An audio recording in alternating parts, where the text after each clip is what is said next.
In many quarters, there is a desperate need in America today, in America this week, for a healthy dose of religious humility.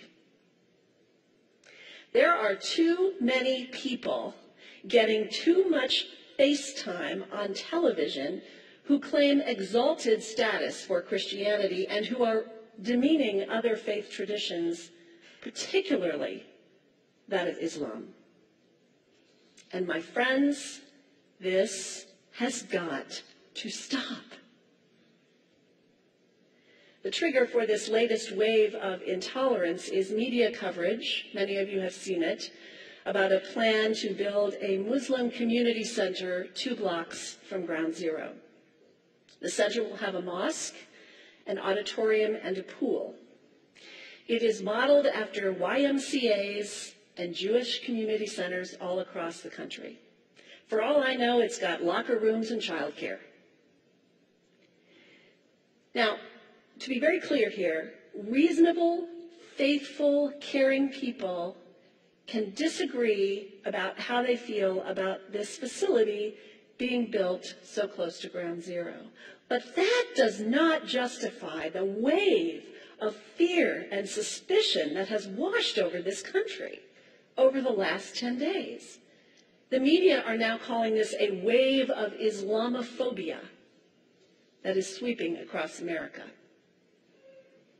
I saw a story this week on CNN about a minister in Gainesville, Florida, who has declared September 11th of this year Burn the Quran Day.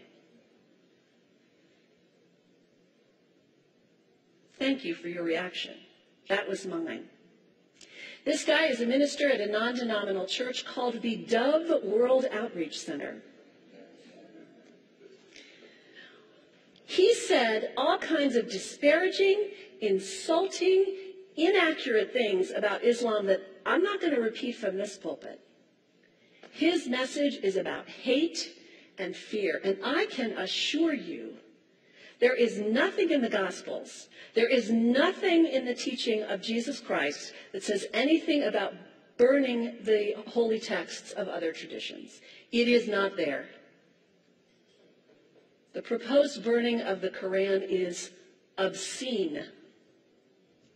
It is not the work of peace. It is not the work of understanding. It is not the work of building bridges. It is insanity. Now, the good news is there are a lot of groups, a lot of churches, even the National Association of Evangelicals, who are condemning this action and urging the church to cancel their event. A conversation about God demands grace and openness, a willingness to learn, to have our own ideas challenged, our convictions questioned. These are the hallmarks of humility. When I was in seminary, I read from someone whose name is lost to me now, when you speak of God, your voice should shake a little. You know, Jesus had no time for religious know-it-alls. He saved some of his harshest criticism for church leaders, for the Pharisees, the religious leaders who were so certain about who was out and who was in, who was holy and unholy, clean and unclean. Jesus was forever taking all this religious certainty and turning it on its head.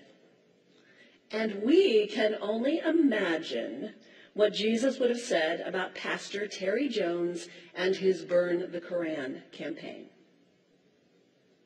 I think he would say, this has got to stop. Followers of Islam believe that the Quran is a collection of revelations received by the Prophet Muhammad from God about 1400 years ago. They believe that Muhammad was the last of a series of prophets and teachers and messengers that included Adam, Moses, Jesus, Abraham, all names revered by us as well. The word Islam means peaceful surrender to the will of God. The Quran was written at a time when the Muslim people were being driven from their homes, persecuted,